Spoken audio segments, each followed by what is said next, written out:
All right, good morning, everyone. I want to welcome you to the Free Friday coaching call. And for those of you that may be joining us for the first time, we do this the first and third Fridays of every month. Let me tell you a little bit about the history of where this call came from and why we do it. For several years, many of you know my late husband, Rick Jiha, who, when he passed away last year, was celebrating 43 years in the real estate industry. He was a top speaker, trainer, coach, and mentor and salesperson in the industry. And everywhere he went, he never met a stranger and would always give out his cell phone and say, "You need anything, absolutely anything, you call me." And guess what? People did. So that became a capacity issue over time. It stayed a capacity issue. And he's like, oh, what if I created a place to have one conversation with all my friends that are committed to being successful in real estate, where they can work on mindset and skill set? And so the Free Friday coaching call was born from that. And sometimes it would be him, and then other times it would be interviews of incredible people. And so we have, in his legacy, continued that. And this year have had some incredible people that we have been able to interview and feature. I am really excited about the person that we've got on today. I remember the first time that I remember remembering seeing him, and it was on a stage in front of several thousand people. And Rick and I were sitting there, and I was like, that guy has the it factor. And for those of you that are wondering what the it factor is, it's a combination of emotional intelligence, social intelligence, uh, cerebral intelligence, and the ability to communicate in a way that is entertaining and engaging, that influences the way that people think. And when I think about this guy, I think about having the total package. Now, he's on the call today. I'm going to do a quick interview to get his story, and then we're going to jump into the topics that are on the table, which will mean some audience participation. And while there's a handful of us on the call live, there's over 600 people that are signed up for this call that get the emails on the recordings and look at them later. So excited to create some great value today. And now the guest that we have on the call today comes with 18 years of experience in the real estate industry, selling over 4,000 homes. His personal team last year did over 200 million in sales with an organization of agents around North America, and some internationally that did over $1 billion in real estate sales last year. And so he is not somebody that's talking about ideas and concepts that he hasn't done. He is somebody that preaches only that what he practices. And he is he's on his toes, and he's always up to have some fun and learn and really help change perspectives in the way that people think. So a lot of times when someone has had a career run or a career path or track like that, we can look at them and go, oh my goodness, that's so different from where I'm at right now in my career in real estate. And so somehow they become not relatable because they've come so far and done so many things. But the truth is that every single person does not start in the end game. They start at the beginning of the game. And it's a level playing field where everyone starts. So Curtis, as we welcome you on the call today, I'm super grateful for you being somebody that has such an abundance mindset and willing to share freely. Let's, for those of you that don't know you and don't know your story, like, who was the guy before you got into real estate, and why did you pick that as a career path to begin with? Okay, a little bit of a loaded one. My story's it's out there. They did an Amazon Prime show on me on my story about exactly what you were talking about, and you guys can go get it for free on YouTube, so you don't have to pay for it. And it kind of takes you down the whole path if you really want to know a lot. But just in short, I didn't find real estate; it found me. I was never going to be in real estate. It was never even on my radar at all. And I was in corporate America at the time. And I have 5 kids. I'm a wife and 5 kids. I have a boy, girl. My oldest daughter was 8. She got sick, sick. So she had cancer. So she had tumors in her brain and in her spinal fluid. So she had what's called medulloblastoma. So I had to take a leave of absence from my corporate job, which I had a phenomenal corporate job. I was doing really well. So really well in the sense of, in standard American terms, you're making about 250 grand. Life's pretty good, treating you well. You got a company car, expense accounts. We're living pretty good. I had to travel a lot was the only downside to it. So a couple weeks a month, I'm gone. Well, when that happens, I can't be gone. So I took leave of absence. The company was great about it. I took 6 months off. Then I had to resign because, we had to find some miracle cure for her. and we weren't finding one. So we were going across country trying to find it. And I had a little bit of money, I thought, right? When you have, you got a couple $100,000 worth of cash and maybe some stocks you can create liquid, you think you're okay until you have no income. And a year later, you're completely flat broke. And now they're coming to take your house, and you got a kid that's got cancer and they're saying she's not going to make it. And you're like, man, this is insane. But you also have another kid who's in college, and you got all these other things happening. So it was kind of one of those, what do you do? And what ended up happening, this guy showed up at my house trying to help me out, as a charity. And he was like, hey, can we pay a bill? And I'm like, you can pay a bill, but in 10 days, I'm going to be in the same boat I'm in. It's not going to change a thing. So thank you. I'm sure somebody else could probably use it and you'll be able to help them tremendously. I don't need a handout. I need a hand up. And he said, what's that mean? And I said, I need a miracle job. And he said, what's a miracle job? I said, I need to sell something. I know how to sell. I can sell anything. So I need to sell something with a big ticket item, huge commission attached to it. Somebody that's okay with me being here today. Oh, by the way, I got a phone call back to St. Jude. I'll be gone for 6-8 weeks at a time. And when I come back, by the way, while I'm gone, close my deals and pay me, of course. That'd be great. And then, when I come back, welcome me with open arms, and I'm your guy. You find me that miracle job, I'm it. I am that guy. And the guy looked at me serious, and I was like, dude, we're done, and he goes, can you give me till tomorrow? I was like, you got it. I'll be right here at this kitchen table. And he called me the next day, and then he had me talk to his son on another call a few minutes later. And his son was the vice president of sales for Pulte Homes. So he offered me a job on the phone. And when he offered the job, it was kind of funny because I was like, dude, I don't know how to build houses, man. I use a hammer. I'll break a thumb. I cut myself putting in a light bulb, man. I'm just not a handy guy. If I can't talk it into a place, it's not going to happen. He goes, no. I want you to sell houses for me. I don't want you to build them. And I'm like, oh, good. I could sell. Yeah, I can sell houses. Yeah, I can sell a house. Sure. And he said, well, don't you live in one of my Pulte houses now? I'm like, yeah. And we did. We lived in a Pulte. We went through the experience. So he says, you're our client. I want you to sell to people just like you, families that are moving up, upgrading, and hey, this is you. And I'm like, okay. And then he said, when can you start? I said, well, give me an hour. I'll put a suit on. I'll be right there. He's like, no, tomorrow. I'm like, no, if you want to wait. All right. And this was like 2 p.m. So the next day I got there, and he was hiring me, and I was filling out my papers, and I was sitting in the model, which is the garage of a model home. And you have a partner. There was a guy and a girl at each site, and there was a girl there. Her name was Jennifer, and she was just, I'm 40. She's 23, right out of college, and she's all full of excitement. And she's like, oh, I've got this down now. I'll teach you everything. I'm like, okay, you can teach me. I'm in. I'm coachable. That'll work. I'm kind of laughing like this kid's younger than some of my kids, and I'm like, all right, whatever. So then the minute later, people walk in the door, and she's like, welcome to Pulte. Here's our plat map. And I listen to what she says. She asks them some good questions, and then she takes them in the model.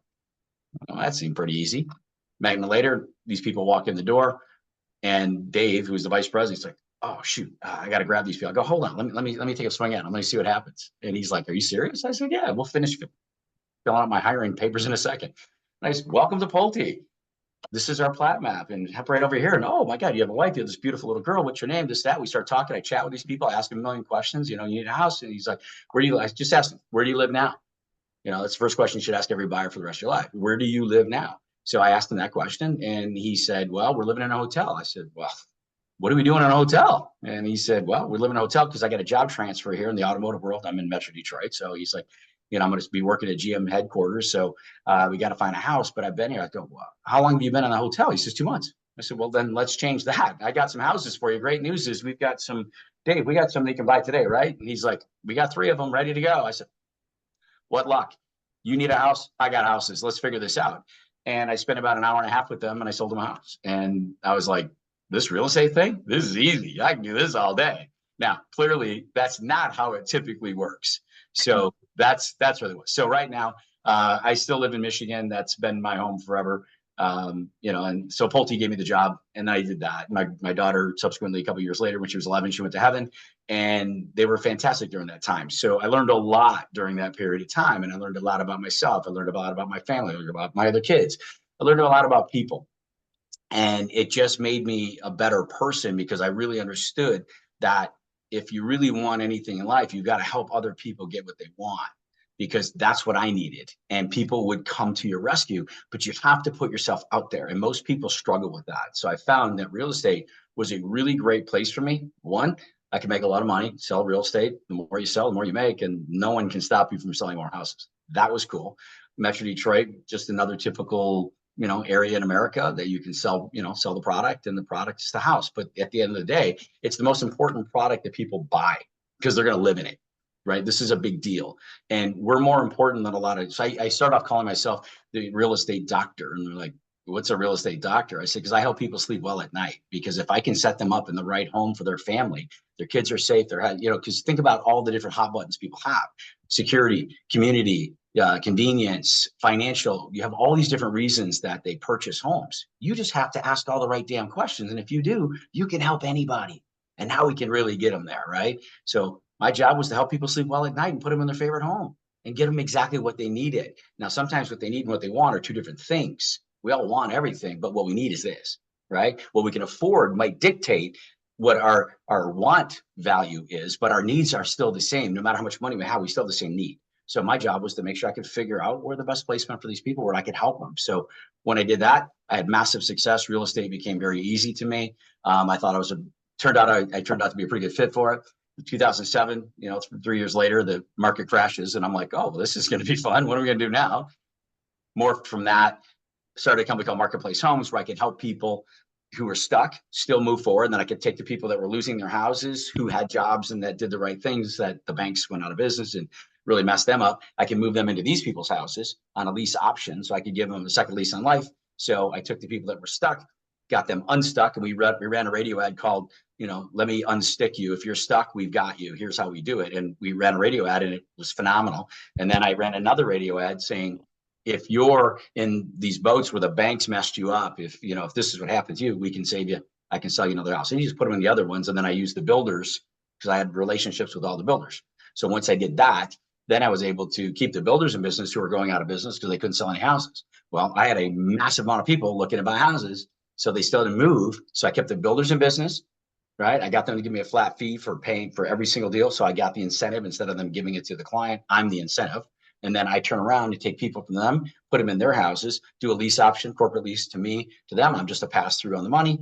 These people pay me, I pay them. Boom, boom. These people moved in the new house. And I kept people from foreclosing. I kept people from buying and bailing. I helped the people who were screwed over by what happened. I helped the people that were stuck. They weren't stuck anymore. So we, over the next 4 years, we sold a little over 4,000 homes. I sold over the phone in 17 states, 21 markets. They did some articles on me in Builder Magazine and stuff, called me a genius. I was cracking up. I'm like, I ain't no damn genius. This is just necessity. Mother of all invention is necessity. Fast forward, EXP comes later. I own my own brokerage because that made sense to no one. That was the dumbest thing I ever did. So I did that to make sure I could learn how to not make money again. That was awesome. And then EXP came along, and my friend Mark Z, who owned he had a team at Keller Williams. He was the biggest name in town. We had met during my Marketplace Homes days because I took his radio spots. And that's why he called me up, and he's like, dude, what are you doing? How are you doing this stuff? I'm the biggest name in town, and I can't do what you're doing. I own a property management company. I'm like, that's because you think like a realtor. And he's like, what does that mean? I go, you think wrong. I say, you guys got to get out of your own damn way. You keep thinking about you. You're not thinking about them. If you figured out how to solve their problems, you'd be doing this. And he was like, the hell does that mean? So we started meeting. We became friends. 8 years later, he said, I got it. Let's do this thing at EXP. Showed me the ability to do what I really wanted to do without having to own the brokerage and have all the headaches and hate my life and hate my agents and hate my world. So life got real good because now we can do all the parts that we like and not get stuck doing the stuff we hate. And then guess what? You make a lot of money too. Don't focus on the money. The money's there, right? Focus on the people. You don't need more money, you need more people. Yeah. The people, the money follows the people. And they'll open up more doors for you. And my entire life has been about people opening doors for me. I'm just aware enough. I can't say smart enough because I'm always the dumbest guy in every room I go into on purpose. That's why I hang out with Casey. Wicked smart, right? So I hang out with her now. So I'm getting a little bit smarter now. And people are like, damn, where are you learning that from? I go from Casey because she's pretty smart. So that's how you end up doing these things. And you get to hang out with guys like you. And now I sell, tons. And I do run a massive team. We were doing 1,000 transactions. Market's a little tougher now. So we're doing around 750 to 8 and a quarter, 800 houses a year. We're doing, like you said, around 250 to just under 300 million a year in volume. I've got a team cross country, 3,600 agents in EXP across the country. So I can help a lot of people do a lot of great things. And all I have to do is keep them focused on the right things. ask the right questions, get the right answers, focus on the right things, you'll do the right things. And your life will be amazing. And I always say my life, when somebody says, how's things for you? I'm like, it don't suck. I can tell you that. It's pretty good. So it doesn't suck. I So love that. So there's my, there's some really huge nuggets in some of the things that you've shared. Number one was, in my language, I would say you were sick and tired of being sick and tired, and your life circumstances had brought you to a precipice where you were making a change, and that's what got you into the industry, right? And, obviously, as you look back in hindsight, the things that happened with your family and your daughter and all these things were, every single person, the people that are listening on this call, all get a training ground called life that's going to train and shape who they are. And one of the things I think is really incredible about your story is that you figured out a principle that the more people that you could help, like genuinely help solve their problems and what was going on for them, the greater impact that you would have personally, which obviously leads to fulfillment and the passion that you've got. And then on the other side of that, there's an incredible amount of financial wealth that has come through the wealth of those relationships. yeah. And for people that are, so many people get into real estate because they want freedom, and then they end up not having freedom. They've got some form of flexibility where, yeah, they can make as much as they want based on how hard they're willing to work and how skilled they become in navigating different markets. But that overall thing eludes them until they get a mindset shift that, oh, the way that I'm going to generate relational wealth and physical material wealth is through serving ever and ever greater numbers of people. And so your journey naturally has taken you from the consumer, which is the buyer and seller, and we're going to talk about that today for agents that are in the marketplace, to now being a leader of leaders, of agents that are in the industry that are wanting to take their lives, their impact, and businesses to a greater level as well. I know you just this year launched, a book. It's Empathetic Leadership, and saw you on the book tour with Chris Voss. So I know that's huge. You've got it right there on your desk. Shameless plug. Yeah. Yeah, fun project. And at this Dad stage, wrote that one. Yeah. which one? The guy that wrote that one. That was with the difference, Chris Voss. Yeah. That's who I did it with. Yeah, it was really fun. Yeah. Yeah. And so you've got this reach now, and this reach has come through you walking the talk and doing the things. And one of the things that you mentioned earlier in the conversation was the ability to help people have different perspectives by understanding them enough, understanding their perspectives enough to be able to shift their perspectives once you know where they're coming from. And so there's some hot topics that sit in the market today for agents. And one of the things about real estate, and I know it's one of the things that you love, is this constant perpetual change, because in the change, we've got to step up, we've got to shift, we've got to move, we've got to adapt, we've got to be able to continue to learn and grow and not be caught with your feet stuck on the ground, not moving. They say, like, if you're playing a lot of sports, you got to keep your feet moving regardless of the ball's coming to you or not, so that when it's coming to you, you're already in motion, right? And you have mastered that clearly, in real estate. So we set up this call today to give people that are on the call an opportunity to come and stump the master. And in that, welcome it. Shift their own perspectives, become better, take their skill levels to the next level, and being willing to have you share from your perspective how you would address certain objections, and just to create a framework for people to be able to do that in the context of the next 30 minutes that we've got on this call. It's production oriented. So anything related to your real estate sales production and growing that. Mindset, if there's somewhere that you're stuck in your mindset, like, intellectually the answer, yet your physical actions or what you're doing in your behaviors is out of alignment with that and not following that could be an area that you're stuck. And then the other place would be obviously attraction and recruiting. If you're a person that's looking to attract top talent and retain top talent, and you are having, objections around that, or areas that you're stuck, like bringing those into the conversation to get a fresh set of eyes. One of the things that I love, and I love this analogy about sports, and I know, Curt, you're a wild sports fanatic, is that there's a difference between being on the field, which there's a context that you're very much in the field, and then being a coach, where you have a perspective of the entire game in addition to the individual pieces and players that are part of the game. And so for this conversation, you're bringing that perspective of coach while having had so many hours on the field and really a well-rounded thing. So we're super grateful to be able to have you here. We've got someone that has said they're stuck. It's Felice. So we are going to have her come off mute and we'll start with our first question. Felice, turn on your camera. Talk to me, girl. Let's go. I love this. What are you stuck with? I got help. I can help you. I promise. You have to unmute first. Bottom left. Hit both buttons. One will turn the camera. One will turn on the mic. We're in. You're really. Whoops. There you go. Hi, Felice. Hey, I wasn't expecting that. We got you, girl. Guys, what I want you guys to do is I do a call coaching call every morning, and I coach agents on how to sell more real estate. That's the name of the game. Our job is to help people, right? So I tell people, if you want to sell more homes, stop selling and start helping. It's that simple. Get your head right. So if you're stuck because you're trying to sell somebody something. Everyone wants to buy. No one wants to be sold.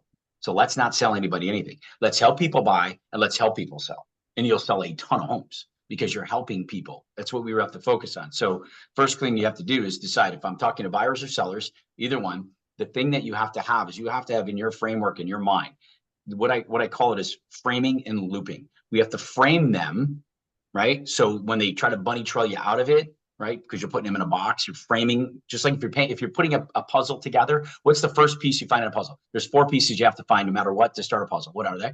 The 4 corners. The corner, right? Yeah, the edges. Right? Then what do we find? All the flat edges so we can build the frame, right? So now we've got our 4 corners. We already know what that is. It's real estate. Are they buyer or seller? That's where we start. Okay, now we know which one they are. Great. Put your frame around them. Now what we've got to do is loop them back in here. So let's just play buyer roulette here. So let's say it's a buyer. Well, let me ask you, Felice, do you work with buyers? Yes. Okay, so really simple. What's the first question you ask every buyer? I already said it. What would it be? Where do you live now? There you go. Every single time, guys, get used to saying that. Now, I have 12 questions that I guarantee. And the reason I can guarantee it, because I've never been stumped on it, right? 20 years in real estate. It's my 20th year, right? Never been stumped on it. If you ask these 12 questions, I write them down for you. Make it really, see the shaded one? You can ask a ton, all right? I got all kinds of questions you can ask. But if you ask these 12 and you get them to answer these 12 questions, guess what you'll have? You'll have a person that won't ghost you, that will work with you, and that will never buy or sell without you. That's what you have. So you have to ask these questions. You know how tough they are? You ready? Right, Felicia, ready? I'm ready. I want you to role play me, and I want you to be this crazy buyer that doesn't want to who knows whatever the heck that people are saying to you that's causing you fits and getting them to ghost you or not take your call, whatever that is. Throw it at me, okay? So Felice, hi. Looks like we can pick any scenario you want. I'm cold calling you, and I know that you're looking to buy a house. You can pretend you're not. Whatever you want to do, I don't really care. So you pick. Right. I face that they already have an agent. Like I've been doing a lot of open houses. Perfect. Open houses. Great. Let's do an open house. Everybody has an agent. You got it. I'm sitting at the open house. Here you come. You're that person. Ready? Mm-hmm. Hi, Felice. Thank you and welcome to our open house. I'm very glad you came in today. So what brings you in today? Oh, we're just looking. We saw the house being redone. Oh, no kidding. That's wonderful. Wonderful. So where do you live now? I just live down the street. We've been renting for a while. Oh, no kidding. So how long have you been there? We've been there about 4 years. No kidding. So let me see if I got that right. So you've been renting and you've been there for about 4 years now. Okay, great. So question number 3. So tell me what you're looking to do or really trying to accomplish. Well, we've just been seriously looking the past couple of months, and we just are ready to get into a home, start paying rent. Okay. Well, help me understand. What are some of the reasons for making the move?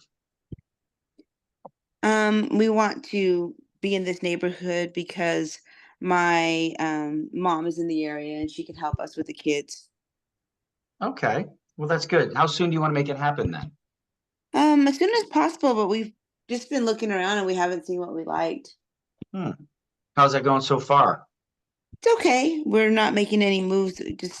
We haven't seen exactly what fits our needs. Okay. Using different websites to find the properties? Yeah, and we have a realtor too. Okay, good. So tell me what has not been working for you. The realtor hasn't been able to find you anything? No, she's actually a family friend, so we've known her for a long time, but we just haven't found what suits us. So we're still looking. I know Okay. I know prices are gonna drop Yeah, soon. good. Yeah, let's hope they do, right? Let's hope they do. That would be wonderful. So have you seen anything you liked enough to write an offer on? Yeah, we've written a couple offers, but it didn't happen. Okay. So have you narrowed it down to a specific community, or are you still kind of more open-minded to things? Well, we want this area around this area. Like I said, my mom is close to help with the kids, but if we can find something within about 10 miles, that would be okay too. Okay. What's important about the location or that community that you live in? It's close to my family Okay. to Well, tell help with me, the tell me kids. what the perfect home looks like to you, Felice. Oh, I need lots of natural light and I need 3 bedrooms and it has to face the west and it has to be within our price range and the location is very important. Awesome. So if you had to pick one thing, what's the one thing that would be the most important to you? The location. The location, yeah. So we need something more community-based, more convenient, more secure, is, safety in mind. What are we thinking? Well, safety is important too, of course, but the location and proximity to the family is the most important thing, along Okay. with the size that's going to be able to fit our criteria. Okay. Are we more worried about getting into a community that we can get the kids to that school that's close to them? Or are we looking more for the house that just really suits our needs the best? Probably the house that suits our needs the best, I guess. Okay, so it's a little more about you and your family, and then, we live where we want to, we work where we have to. Maybe we work when we live where we want to live and where we want to work, but we want to make sure we're by family and nearby. So if we expanded that search another 5 or 10 minutes out, would that still be okay? Yeah. Oh, okay, great. So you're open to it. So great. So if I was able to help you find the perfect home for you that fits the budget that you're looking for, is that something you'd want me to do?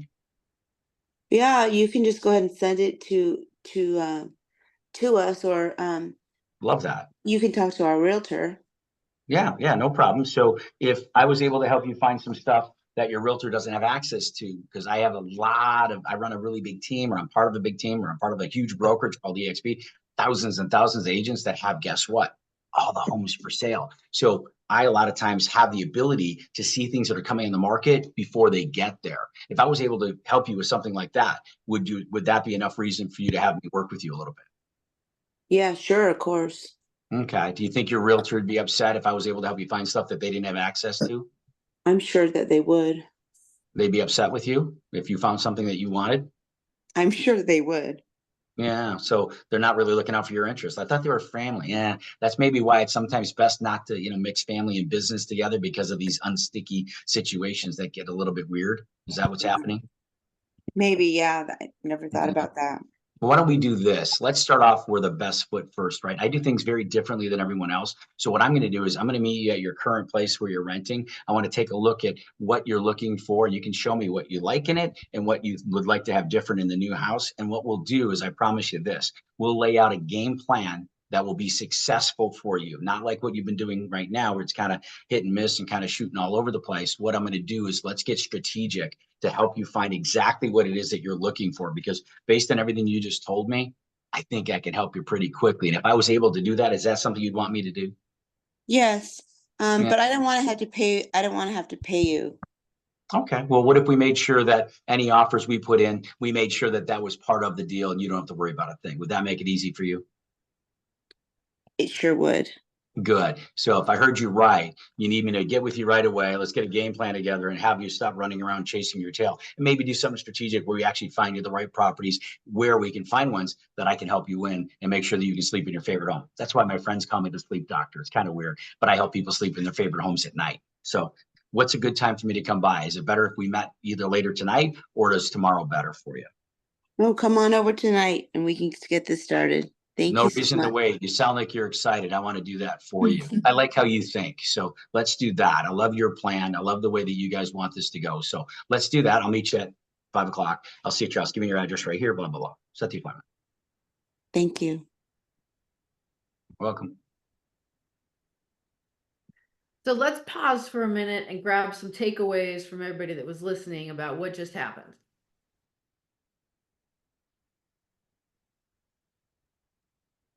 First of all, anybody like that? Was that okay? Or was that like god awful horrible? No, It's you okay. kept taking away the objections. Like you were doing what you were supposed to do. You kept, for every objection, you had a solution. Yeah, I didn't tell you anything. I asked you everything. Every single thing was a question. I Yeah. never told you anything. I asked you questions and then I made hypotheticals. Hypotheticals are the most powerful tool you have. Hypotheticals are exactly that. They're hypothetical. I didn't say I had it or I didn't have it. I just asked if I did have it and I could take you there. Is that what you'd want me to do? Remember, all I'm doing is making it her idea, right? So go back to where you were, Casey. Get everybody engaged here so we can have some fun. Come on, guys. Why does it make a difference of where do you live now? Because I got it. Okay. Check this out. You have a phone in your hand? I'm on the phone. Okay. Well, let's pretend the phone was next to you and you're on a computer. So if you had your phone and you wanted to go someplace and you wanted to go to this pizza place, this restaurant to Cleveland, where I had to go yesterday. So you had to get there, but you don't know exactly where it is. What do you use? My phone map.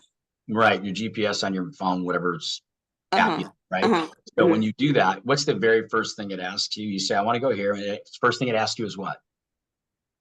Where are we starting from? The address.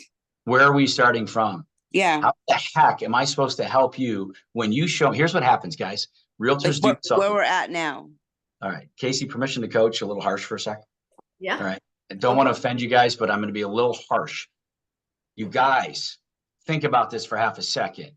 I meet a total stranger or somebody who was referred to me who's a total stranger, or somebody I met at a party once or I met at an open house once. These are strangers. I don't know these people, right? Unless they're my cousin and I've been at their house. I don't know where these people live. I don't know how they live. I don't know what they live like. I don't know what their kitchen looks like, and I don't know what their bedrooms look like. But if I meet them at their house and I know where they live, guess what I know? I know what kitchen looks like that they're living in right now. So when I'm showing them houses and they're like, I don't know, I'm not sure. Well, compared to where you're at right now, this thing's this, it's this, it's this. You told me this, this, and this. You guys run blind all the time. Well, they said they wanted this. Compared to what? What is big to them? What's big to you? Right? I have a seller like that right now. Her house is a mess, but then when we go look at houses, she expects it to be picture perfect and move-in ready, and her house is not. So right. So this is why we go to their house to begin with. And this is why I ask them where the hell they live. Right. Because you have cities that people come from. I'm going to give you a scenario in Michigan. We have Metro. There's a city called Lincoln Park, and the Taj Mahal Lincoln Park's about 150 grand. And they'll say, I want to live in West Bloomfield. And you're like, excuse me, West Bloomfield? The cheapest thing there is $1 million. And that's a shack dive. So like, this is quantum leap, right? So I want to know where they're coming from. And this is a true scenario. This exact thing happened to me. I asked the guy, where do you live now? He says, I'm looking at a house in West Bloomfield. I said, great. I said, where do you live now? And he was a referral. And he says, well, I live in Lincoln Park. And I'm like, put the brakes on. Hold on. This don't make any sense. You hit the lotto. Did you get an inheritance? Like, what the hell? That's just massively different. So I said, the next question, right? Where do you live? And then what? How long have you been there? You know, he said, about 6 months. So, okay, now I'm really confused. So I asked my third question, which is, so tell me what you're looking for or trying to accomplish. And he says, okay, I need guys, all you need is motivation. That's what you're looking for. So I do it soft. That way they're not feeling like I'm going at them and I'm trying to sell them anything. I asked them where they live. I asked them how long they've been there. They're telling you, and these people will tell you a ton of crap right there. They're going to give you half the answers that I haven't even asked yet.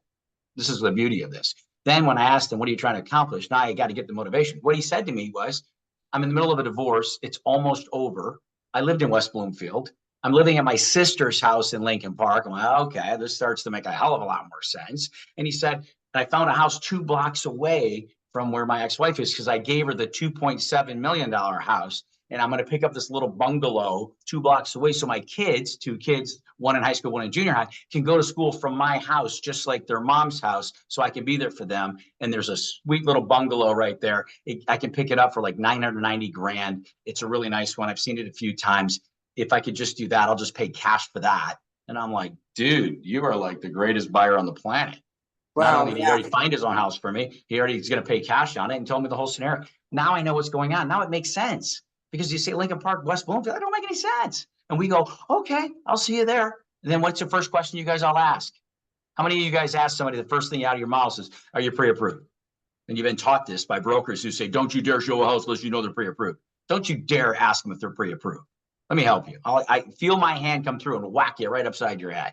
You ask them that, you're out of your mind. Well, Curt, now hit me up with it. Come on, Curt, but how do I can't show somebody if I don't know they're approved, and I got to know what they're approved for. There's a way to ask them. It's really simple. So let me ask you a question, Felice, if you don't mind, unmute again so we can play. Because I appreciate you volunteering. So Felice, if we found the perfect house, would you be paying cash? Is that offensive to anybody to ask somebody, would you be paying cash? Because cash is king, gives us a lot of leverage. Oh God, no, I can't pay cash. Okay, great. Now, why did I ask him where do they live? And why did I ask him how long they've been there? Because I just found out if she owns a house or if she's leasing a house. If they're looking to buy, I now know if I have a buy-sell scenario where they have a house to sell too, guys. And you know what question I get to ask them? right. Right? If you did find the perfect one and would you be paying cash? No. Oh, okay, great. You'd be financing it. So the one you live in now, would we be using the money when we sell that one? When we sell that one, when we do this, would you be using that money to purchase this one? Mm-hmm. And if the answer is yes, guess what, guys? They got to sell their house and we got to do it at the same time. Life is good. We just got a twofer. This is good. But we didn't know because we didn't ask. We asked if they were pre-approved and pissed them off. If somebody's first question, hi, Casey, nice to meet you. Friends of mine recommended you. Great, Curt. How much money you got in the bank? What's your credit score look like? How much are we putting down? Holy shit. If that's the first thing out of your mouth is all I am is a commission to you. I would say, yes, Curt, I want to get married. Can we do it before lunch? Right. And you can pop 3 kids out in the first year. That'd be great.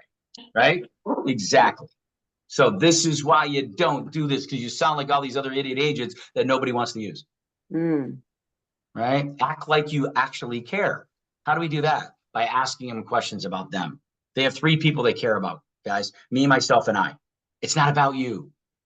It's not about you. Yeah, but Curt, anytime you say but, well, or so to me, I know it's a losing proposition. They're just excuses. Well, but, and so. Get them out of your vocabulary. And when people throw those at you, you already know you got them. Just stay the course. Keep them in. Loop them back. Loop them in. Keep them in your frame. Loop them, loop them, loop them. Ask them questions that will go right back in there. That's what I call looping and framing, right? So you frame them and you loop them back in. They can't get out. They're creating their own web. Remember, anything that they say can and will be used against them in the court of closing. We said again, anything they say can and will be used against them in the court of closing. You're going to close them with their words, not your words. It works every time. They can't go back on what they said because it was what they said. It's their words. And all I had to do, Felice, was to get you to give me your words. You gave them to me by me asking 12 stupid questions. They gave me all the information I ever needed to know. Now I know exactly how to close you. Does that make sense? With your own words, because I'm going to put it on you. I'm going to tell you how much I like how you think. I'm going to tell you you've got great ideas. Boy, I like how you see this. It's all on that. Yeah. And the agent objection, which nobody's touched yet, so I'm just going to go right at it. Let's go. Is if the biggest thing is certainty, right? He or she who is most certain wins, period. So we had a client objection that said, yes, the agent would be upset if they didn't find them the house and didn't represent them. And Curt so clearly pointed out that if the agent's upset about a house that they didn't find for you, that was the house for you, the agent is more concerned with what's important to them than what's important to you. And that, I think, is such an important mindset, particularly in the marketplace now with the navigation for people that haven't fully wrapped their head around the NAR stuff and what that means now more than ever, of how you make it about the client, not the agent. Same thing that came up in the conversation. Oh, well, do I have to pay you? I don't want to pay you. We'll make sure that gets taken care of, right? You are coming from your expertise as an agent, knowing that you will handle that in the contract and get that sorted out so that it's not your client concern. It will be handled based on your expertise. So that's, you've taken that objection just off the table and not even in the conversation. And so all of those the anatomy of that conversation, while yes, it was questions, it's also listening, and not listening to respond, but listening to put those pieces of the puzzle together to see what's the actual picture that I'm looking at. How do I make it about them, keep it about them, not about me? But where it is about me is that I'm the agent that's going to be the professional and come from a place of service and serve in a way that there's probably not the majority of agents that are in the marketplace that are serving that way, which is not outside the scope of factual to be able to say that. If you ever walk into just open houses and observe before you give them your card so they know you're an agent. Yeah, guys, fun is go into a packed open house as an agent, say hi and just walk around. Don't say a damn thing to anybody. Just, hi or whatever, be pleasant and listen to what the agent or agents working in there are saying to people. Like you had said, I want more windows. I want more light in the house. When you had said that to me, Felice, I took note of it. I'm just not there yet because until we go out to a house, I'm going to use that against you then because I'm going to show you a house with transom windows. Transom window, guys, those are the windows that are above the windows. So you have windows with window treatments, and then sometimes there's those windows above them. Those are called transom windows. Most agents have no idea what they're called. So I listen to agents inside houses go, they're like, oh yeah, I really love the windows. Like, oh yeah, those are the extra windows that they put in. Like, what? Extra? What the hell does that even mean? Extra windows. There's a name for those windows. They're called transom windows. They allow more natural light into the house, so the rooms appear bigger. That's what they do. So you have to know the purpose. When you know something like that, you sound like a genius. So I can show you 5 little hacks, 5 things that will get every single buyer to never go shop for a house without you. When you walk them into a house, if the house has stairs and then upstairs, where's the staircase when you walk in the house? And 99% of the houses, where is it? Yep, Selena's saying it. You're muted, Selena. Go ahead and unmute. Say it. Right when you walk in the door. You open the front door, it's right in front of you. That's where the staircase is. Very rarely is it tucked around to the sides or the back. They are sometimes, but it's 1%. 90% of the time, you open the front door. If there's an upstairs, the stairs are right in front of you. Now, here's something you can do. This is where I get every listing. When I get listings, I don't miss. And here's why. And I know it sounds like an arrogant statement. I don't miss. Here's why. When I walk in the front door, I insist on taking off my shoes, even when they're like, it's okay. Even if it's a looking house, you're like, whoa, I don't even want to take my shoes off. Take them off. Because when you're taking them off, you're doing inventory. My head's on a swivel. My head's down here taking off a shoe, and I'm doing this. This is where you're going to see more upgrades in a house than you are in any other area other than the kitchen. Right here in the foyer. You're going to have crowns up top or not. You're going to have a chandelier hanging down or not. You're going to see if there's a chain on it or if it's just hanging down. If there's a chain, that means that there's upstairs at the top of the steps or in the front coat closet, there's going to be a key that turns or a crank that turns the up, raise it and lower it. If you see the chain, it's an older one, or you see a nice, really nice, expensive house, you see these things. Okay. That's a huge feature because it costs about $2,500 for that. Now, what else do you see? You see crowns. Poor man crown, not real thick, good crowns. You don't see unless you find some old houses. They do builder grade crown, right? It's just pieces of molding separated and it makes it look like crown. They call it crown and they charge you for that. Big time, thousands of dollars. So when you see that, you see it. If you look off to, as soon as you walk in the front door, to your left is either going to be the formal dining room or to the right or vice versa. And then a formal sitting room or their living room. Okay. So remember, when you're outside the house, you already know before you walk foot in the house, what side's the garage on? That's the side the kitchen's on. That's simple. Because when you come in the house through the garage, if it's attached, you're coming in ultimately through a doorway or into the kitchen. That's where it comes. So you know the kitchen's back there. So if there's a formal dining room, it's going to be right in front of there, in the front of the house from the kitchen. So you already know it's on your left when you walk in or on your right, depending what side the garage is on. It's that simple. You guys have to know basic stuff. You'll sound like a damn genius. So before you're walking them in, you're already future pacing them by telling them what they're going to see. Tell them what they're going to see and they'll see it.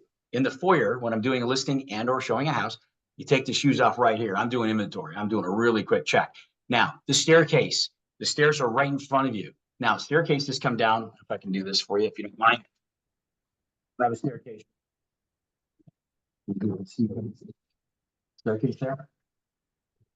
Okay. Right here. Right here. See this little twirly thing? You guys see that? See it okay? Yep. What this swirly thing is called? this bottom step, how it comes out longer, and I got it here, swirly things. It's called a volute with a V, volute. You just know that? None, zero. They don't know it because they've never been trained. No one's ever taught them what these things are called. So they don't know. It's called a volute. You know why it matters? A volute on both sides is between $5,000 and $6,000. It's the big step at the bottom and the little swirly hand railings, right? Because they have to put those on. Trees aren't built that way. They don't work that way on the map. Okay? So you got to know these things. The spindles, you got wrought iron spindles, or you got wooden ones, or dowels. Call them dowels, call them spindles, call them whatever you want. Whatever they call them, repeat it, the word back to them so they feel smart. Do not insult your client. If they call it the wrong thing completely, then you get to correct them. But you don't correct them by correcting them. You correct them by telling them, just by calling it, referencing what it is. Oh, so you said you liked the spindles or you liked the dowels, right? If they're wood posts that go into a hole, they're called dowels. The actual ones are not, right? So these are the things that you're an instant expert. You can be in your first month in real estate, not doing anything, never sold a house in your life. You can walk in the house and sound like a damn genius. So you say to him, how do you, remember, tell him nothing, ask him everything. So how do you do that, Casey? It's really simple. I'm glad you asked. It's simple. You just say, do you like the staircase? Ask them, do you like the staircase? And they look at it and they're like, oh my God, yes, everyone does. Or if it's just a basic staircase, you like the staircase. It has a knee wall or it has spindles, whatever it has. But if it has a volute, then I'm going to say to them, oh, you like the staircase? Yes, it has a really nice finish at the bottom here where they put in the volute. Pause on it for just a second. Let it hit. Let it land in their palate so they can taste it going, what in the hell is a volute? What? Ah, yes, this right here, the little swirly things, it's called a volute. This bottom step, how it expands out, that's all part of it. So sometimes it's on one side, sometimes it's on both sides. Yeah, it's called a volute. What's really great, and the reason I bring it up to you, since you like it, their idea, not yours, since you liked it, Casey, reason I brought it up is because there's some hidden value here. We know that they upgraded this. This is like a $3,000 up. If it's on both sides, this is like a $5,000, $6,000 upgrade. If we're comparing houses, same price, holy smokes, a lot of hidden gems in this one, a lot of value here. And your value is skyrocketing with them. Client thinks you're a genius. They ain't buying a house without you because no other agent's saying any of this to them. But tell them nothing, asking, you know, the little, see my window right there? Can you guys see me still? There you go. Now, there you go. See the little squares? See the little squares in the windows right here? With like little picture frames? Kind of hurts it, right? Can you see them? Here, let's do it this way. See this one? There, see these? Yeah. Right, all these little squares. You know what these are? You know what that in a window? You know what those lines are? Those little squares, you know what they are? You know what they're called? Yeah, they're called mutton bars. Mutton bars. No, nobody knows that, right? Their actual proper name is mullions. Nobody calls them that either. So the mullions. So mullions, mutton bars, what they are is they're cosmetic. That's all they are. I've been at open houses and listened to agents go, oh yeah, these are the seals in there. You know, you have 2 panes of glass, folks, and sometimes it fogs up. That's when those are bad. They're full of shit. It's cosmetic. It doesn't do anything. That's bullshit, right? You can call bullshit because you know. The problem is, you know what 99% of the agents know? None of that. They don't know that they're called mutton bars. They don't know that, right? So you ask people, do you like the windows? Point them out. Do you like the windows? And they're like, oh yeah. Oh, what kind are they? I'm not really sure, but what I do know is because they have these cute little squares in here, look like picture frames. What I do know is they upgraded the window because the basic standard window doesn't have those. They have to pay more money for those. So we know they upgraded the window. It's a better window because we see these. How great is that? You typically only see them on the front, maybe front and sides. Only builder on the planet that puts them on the back of the house is Toll Brothers. All the rest of the national builders do not. They only put them on the fronts and possibly the sides. Now, a custom home, you can do whatever you want, but that's how they're built. So when we see that, it's good to know. That means they spent more money on the windows, nicer windows. We love when they spend it because the most 3 expensive parts of your house are what, guys? Windows, roof, furnace. Know this because you get to say it to your client and sound like a damn genius and they're going to love you. Does that make sense? Is any of this helpful? Is any of this helpful? It's completely helpful. So for everything that you've shared, you're building value with the client by continuing to have them in dialogue because they're answering the questions that you're asking. And then when you're not asking questions, you're dropping pieces of information that's validating or building on something that they've already said where they have an interest that's positioning you as an expert. Exactly. And other than that, you're not talking. Nope. So No. this is how Ask. you're building that loyalty for them to work with you, for them to continue to work with you, and for you to be, you know, that person, that professional. So it Mhm. is crazy. We're going to have you back on another episode because we're almost to the top of the hour. But in the last couple minutes that we Okay. have, if there was, if you were to say, you know, here's 3 things for everybody that's on the call today, like even just one thing. Let's take the one action item that getting off the call today, agents could take to be better agents in the industry, regardless of how the industry is changing or will continue to change in the future. What would you say that one thing is? Yeah, you have to be really great at asking better questions. If you want to stand out, let your client know that they matter to you, and they're only going to know that by gaining, right? We want people typically, right, the know, like, and trust. We all know those, right? We've been taught that a million times. People only work with people they know, like, trust. Well, how do you establish that? Well, start building rapport. Talk about puppies. No. Oh my God, you like kittens? I love kittens. My kid plays soccer. Your kid, Johnny, plays soccer. Oh my God, I'm the mom that makes the Rice Krispie treats this thick. Do not do that. Do not do that, guys. Ask the right questions. You know what the right ones are? The ones that matter to them, the ones that tell you what they want. I wrote them down for you. That way you can always ask the right questions. If you ask questions and tell them nothing, I got to get this right. If I can give you anything today, tell them nothing, ask them everything, and then you can tell them whatever you want because they're dying for it. And then they will grab onto you and never work without you. That's the key. That's the key. They don't even have, here's the truth. The know, like, and trust, I'm going to debunk it for you because here's the truth of it. Do they really know you because you met them?